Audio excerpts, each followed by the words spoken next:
Hi, I'm Susan Cheney, editor of DogChannel and Dog Fancy magazine. Today we're fortunate to have with us dog behaviorist Kathy Santo, and she's here to tell us about typing your dog.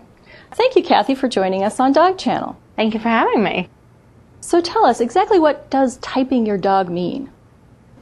Well, typing your dog is important because there's no one size fits all, not in t-shirts and not in dog training. So in order to know who your dog is, you have to figure out some intricate parts of his personality. When you know that, it's easier to train the dog that you have. So what characteristic in a dog would be important to know about? Well, motivation is the first thing, because what motivates you might not motivate me. It's the same way with the dogs. So the motivations that we usually find are food, toys, play, or just like scritches and massages from you. The next is work ethic. How much will your dog work to get to his favorite thing? And that's going to tell you how long your sessions of training should be. Then there's, of course, emotional sensitivity, which is how sensitive is your dog. Some dogs, if you move their water dish 5 feet to the right, they get all drama-y. And some dogs, you can move the whole house and they say, okay, cool, where's my cookies? So emotional sensitivity will tell you how fast you can progress in training and give them new concepts. Energy level, which you already know. Is your dog a couch potato? Is he racing around like my border collies, or is he somewhere in between? Energy level, again, will speak to how long your training sessions are. Because some people take their dog to an hour-long class and they say, my dog quit in the middle. So he's stubborn or he's stupid. He's not either. If you know what his energy level is, you can make the class work for him. Maybe do 10-minute sessions and take a 10-minute break. And then there's physical sensitivity, which is how tough is your dog?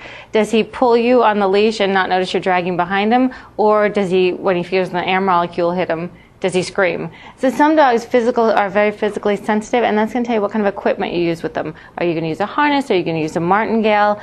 It's really important. When you know these things about your dog, again, you'll get there quicker and you'll get the dog trained much better. Is it best to make a list of these sensitivities and check them off as you address them? I have everybody make a list. I mean, I think most of them know what the energy level of their dog is, and they know what motivates them, because they know. They open their fridge, the dog is there for a cookie, or they go reach for a tennis ball and the dog is all over them. So the motivation, I think more of the energy level, the emotional sensitivity and physical sensitivity, that's probably something they don't know, and the work ethic is probably something they're unfamiliar with. And I tell them to do this test.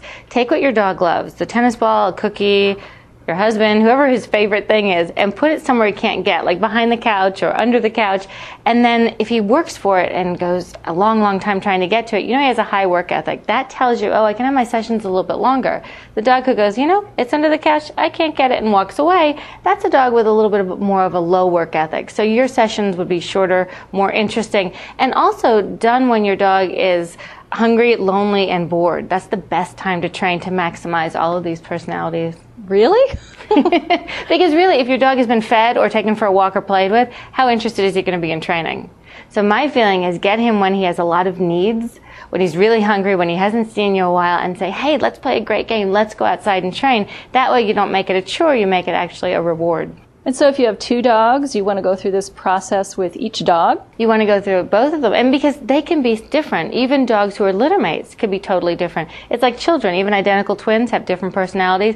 Same as it with dogs, which is why people who have a lab and they train the lab and then they get another lab 2 years later and they go, oh, it doesn't work what I'm doing. And I did the same thing. That's because they don't take into account the idea that dogs are individuals, just like people. So yes, every dog you have will have a distinct personality. They may be similar in some aspects, but I promise you they're like snowflakes. No dog is the same as another dog. If you have 2 dogs to train at the same time, do you want to have someone else train one dog and you take the other? You know, it depends. If you have someone who's in your life who's a good trainer and consistent, yes. If you think that maybe they won't do it so well, I'd rather have you take 2 separate sessions and train the dog separately. And if you're the best trainer in the house and the most consistent, get the concepts across to the dog, get the training done, and then bring in the other family members into the picture. Now you have a trained dog, now we're going to transfer it to you. And you stand by and make sure they're consistent and that they do it the way you want it to. And does that other person need to understand the dog's type as well? Oh, absolutely, because really the training is for the 2-legged person and not so much for the 4-legged animal, because the 4-leggers train really quickly. It's the 2-leggers that have a problem, because today they say sit,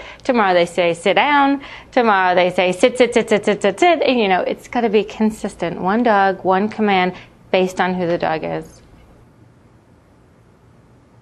Thank you for joining me today to hear canine behaviorist Kathy Santo talk about typing your dog. Her book is Dog Sense from Knopf, and her new line of natural pet supplements is called Hip Pet Organics. This is only one in a 3-part series of Talking with Kathy Santo, so come back to DogChannel to watch the other 2.